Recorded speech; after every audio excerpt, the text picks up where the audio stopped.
జగన్నాథ రథయాత్ర ఒడిస్సాలోని పూరీ క్షేత్రంలో జరిగే జగన్నాథ రథయాత్ర ఆధ్యాత్మిక వైభవానికి నిలువెత్తు నిదర్శనం.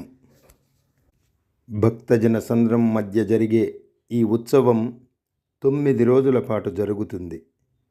అత్యంత వైభవముగా జరిగే ఈ ఉత్సవాన్ని రథయాత్ర లేదా గుండీచా యాత్ర అని పిలుస్తారు.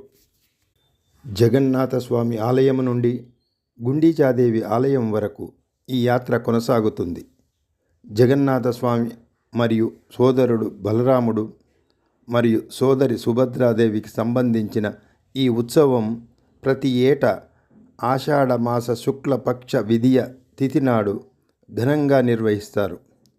ఈ యాత్రలో జగన్నాథుని కోసం నందిఘోష, బలరాముడి కోసం తాళధ్వజ, సుభద్రాదేవి కోసం దర్పదలన అనే 3 రథాలను ప్రత్యేక చెక్కతో చేయిస్తారు.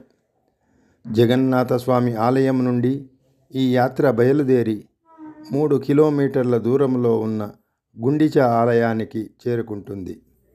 అక్కడ శ్రీకృష్ణుడు, బలరాముడు మరియు సుభద్రాదేవితో కలిసి 7 రోజులు విశ్రాంతి తీసుకుంటారు.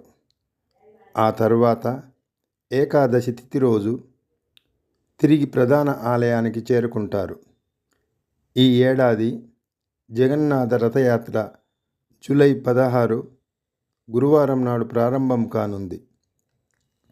9 రోజుల పాటు జరిగే ఈ ఉత్సవాలు జూలై 24న ముగుస్తాయి. ప్రతి సంవత్సరము జ్యేష్ఠ పూర్ణిమ నాడే జగన్నాథ స్వామి జన్మదిన వేడుకలు జరుగుతాయి. ఈ పవిత్రమైన రోజున జగన్నాథుడిని, బలరాముడిని, సుభద్రాదేవిని రత్న సింహాసనము నుంచి దించి ఆలయ సమీపంలోని స్నాన మండపానికి తీసుకువస్తారు. అక్కడ స్వామివారికి 108 కలశాల జలాలతో పవిత్ర స్నానం చేయిస్తారు. జ్యేష్ఠ పూర్ణిమ నాడు జరిగే ఈ స్నానం వల్ల స్వామివారు జ్వరముతో అనారోగ్యానికి గురి అవుతారు. అందువల్ల స్వామివారిని 15 రోజుల పాటు ప్రత్యేక గదిలో ఉంచి చికిత్స చేయిస్తారు. ఆ సమయంలో ఆలయ ప్రధాన అర్చకులు వనమూలికలతో వైద్యం చేసే రాజవైద్యులు తప్ప మరెవ్వరూ ఆలయంలోనికి వెళ్ళడానికి వీల్లేదు.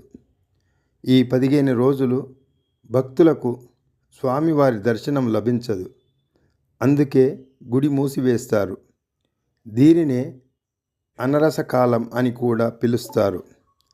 ఆ తర్వాత ఆషాఢ విధియ నాడు చేరాపహార అనే ప్రత్యేక ఆచారం నిర్వహిస్తారు.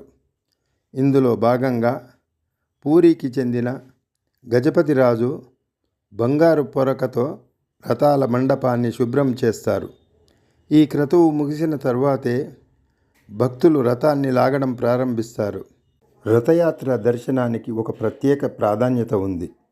రథంపై ఉన్న జగన్నాథ స్వామి వారిని దర్శించుకుంటే సర్వ పాపాలు నశిస్తాయని, మరణానంతరం మోక్షం లభిస్తుందని పురాణాలు చెబుతున్నాయి.